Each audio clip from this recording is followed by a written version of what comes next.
So seatbelts on, pens at the ready. Let's do this. All right. This is one of my favorite slides for the last little while. So key number one for pimping your presentation is to stop bullets. Right? We've already talked about, if people have to read it, then why are you there? Okay, well, we're not giving people a document. We're making a presentation here. And so the idea is this. We're not going to do bullet points. If you had, in the old days, if you had a slide with 5 bullets, let's ditch that. Why don't we want bullet points? Well, the worst thing in the world, we're at the Entreport Users Conference, and they, all of their slides were bullet point. But let's say you got a slide with 5 bullets, and they showed all 5 bullets right at the start. They didn't kind of click them through. They kind of all appeared, and then the guy would talk about number 1 for a couple of minutes. Meanwhile, you've read all 5, and you got the point, and you're ready to move on. Okay, stop bullets. You're wasting your time, and it doesn't give you the opportunity to kind of really make the impact you want. So my 5 points could be one slide with 5 bullets. But seriously, does that make the same impact that this does? No, not of course not. So we're going to stop bullet points. And if you had a slide with 5 bullets, instead, we're going to make 5 slides, 1 slide per bullet, and you'll double your impact. Okay. So number 1, we're going to stop bullets.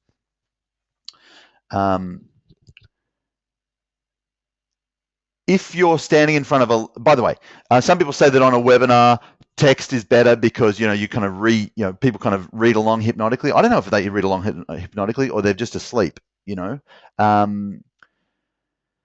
If you're standing in front of an audience and you put your words up on the screen, then what happens is this: they read the words and they're looking at the slide deck, not at you. It's a live presentation, and the live thing is you. So if they're reading the words and not looking at you, then your attention's in the wrong place. The idea of this style of slide design is really simple. They look at the image and it grabs their attention. Maybe they read the bumper sticker and they know that there's a point about it, and then their attention goes where? Straight back to you to back up the story. It's going to be like Keanu Reeves here. We're going to stop the bullets and we're going to deliver 1 slide per bullet instead. Okay, highly visual, etc. Number 2, I want you to think Billboard. What do billboards have in common?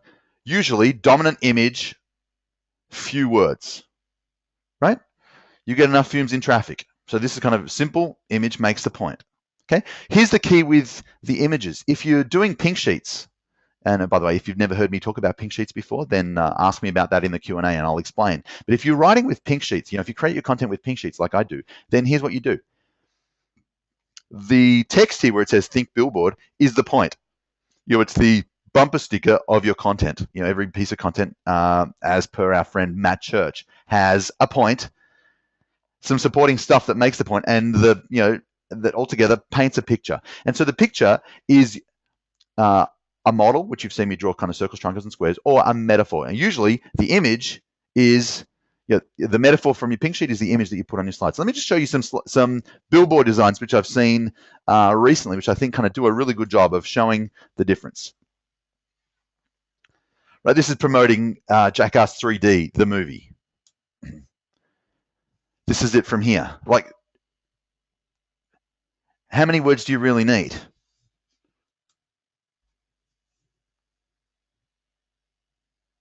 Dominant visual image and just enough text to make a point.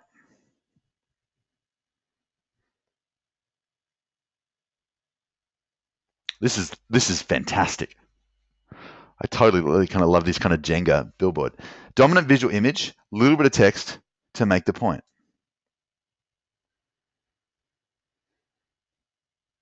So here's the point. Think billboard, not document. If it's got enough content in it that it could be a document, then make it a handout that people take with them. If it's a slide, then the idea of the slide is to grab attention, to make a point, and to put the attention back on you, even if it's a webinar, right? Right now, even if it's a webinar. So if I had to give you 3 rules, it's going to be big image, few words, nice and simple. Please write that down. Big image, few words, nice and simple. Number 3. So we've talked about kind of the visual element and what it's going to look like. Let's talk about how to build it.